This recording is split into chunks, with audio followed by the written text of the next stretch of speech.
Here at the Naval Academy, these kids do a lot more. Like there's very rarely a kid is going to sleep in and go to one class and then go back to his dorm and sleep in again. Like that just doesn't happen. Like that's what I did in college. These kids here are not doing that. So there's a difference there, but they're still 18 to 22 years old.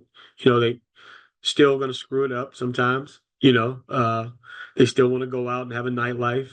There's still the regular college students. They're all the regular college students, but it's just the environment that they're in that makes a big difference. Our athletes are required to do the PRT, the physical readiness test, for the Navy 2 times a year, once in the fall semester, once in the spring semester. That test is a 1.5 mile run, completed in a certain time for men, completed in a certain time for women.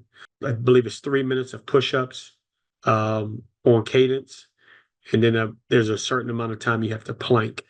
So, for instance, men's basketball, we took the PRT in the early fall, right when the students came back for the fall semester. So a lot of the programming that I sent them home with had a lot to do with the PRT training, because it's free to run outside. It's free to do a plank. It's free to do push-ups. You don't need a lot of gym space to do that stuff.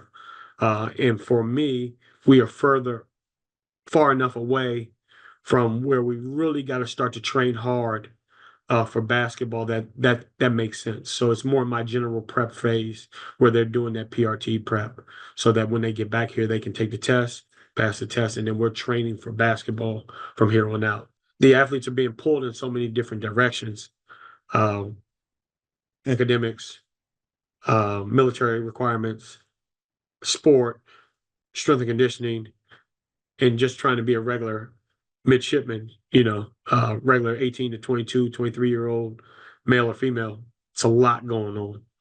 So we try to be cognizant of all that stuff.